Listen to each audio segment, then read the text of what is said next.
और हरी भरी दुनिया के लिए प्रधानमंत्री नरेंद्र मोदी और फ्रांस के राष्ट्रपति फ्रांसवा ओलांद ने पेरिस में अंतर्राष्ट्रीय सौर अलायंस की शुरुआत की। इस मौके पर पीएम ने कहा कि अंतर्राष्ट्रीय सौर गठबंधन सचिवालय के निर्माण के लिए 3 करोड़ अमेरिकी डॉलर और जमीन उपलब्ध कराई जाएगी। मिशन इनोवेशन के तहत 120 देशों द्वारा कुल 20 अरब डॉलर की प्रतिबद्धता जताई गई है। ये अतिरिक्त संसाधन नई तकनीकों में व्यापक विस्तार लाएंगे। पब्लिक प्राइवेट पार्टनरशिप यानी पीपीपी मॉडल पर आधारित ये मिशन सरकारों, अनुसंधान संस्थाओं और निवेशकों के बीच सहयोग के आधार पर काम करेगा। बढ़ती ऊर्जा जरूरतों को पूरा करने के लिए सबसे सरल और पर्यावरण अनुकूल तरीका है सौर ऊर्जा। ग्रीन हाउस गैसों के उत्सर्जन में कटौती करने के लिए उपयुक्त और व्यवहारिक जरिया है सौर ऊर्जा। पेरिस में फ्रांस के राष्ट्रपति फ्रांसवा ओलांद समेत 121 राष्ट्राध्यक्षों की मौजूदगी में अंतर्राष्ट्रीय सौर गठबंधन की महत्ता पर बात करते हुए प्रधानमंत्री नरेंद्र मोदी ने कहा कि हम सौर ऊर्जा को हर किसी की पहुंच तक लाना चाहते हैं। India has a capacity of 4 gigawatt and we have set a target of adding 100 gigawatt of solar power by 2022. By the end of next year, we would have installed another 12 gigawatt.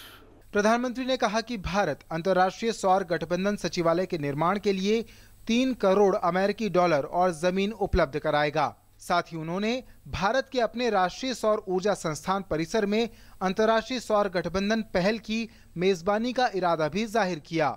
इससे पहले प्रधानमंत्री नरेंद्र मोदी ने जलवायु शिखर सम्मेलन के innovation mission को संबोधित करते हुए कहा कि विकसित देशों को विकासशील देशों के विकास के लिए रास्ता छोड़ना होगा।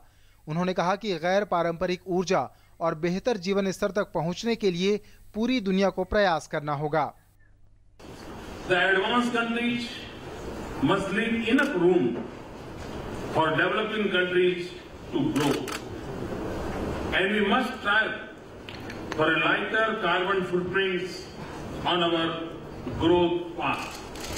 जलवायु परिवर्तन को वैश्विक चुनौती बताते हुए प्रधानमंत्री नरेंद्र मोदी ने कहा कि विकास के रास्ते पर चलते हुए हमें कार्बन उत्सर्जन को घटाने की कोशिश करनी होगी।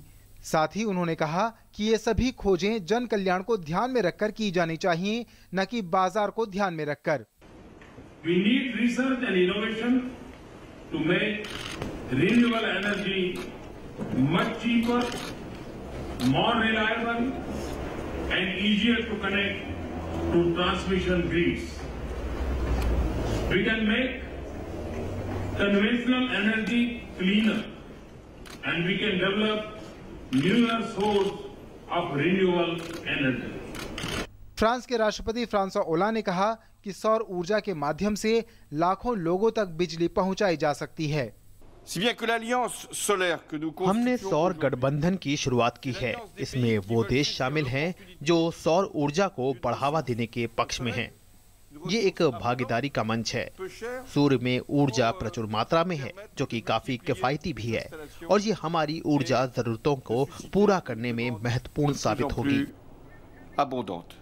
संयुक्त राष्ट्र महासचिव बान की मून ने प्रधानमंत्री नरेंद्र मोदी द्वारा सतत विकास के लिए उठाए गए कदमों की सराहना करते हुए कहा कि इस विकास लक्ष्य को सफल बनाने के लिए संयुक्त राष्ट्र भी साथ है।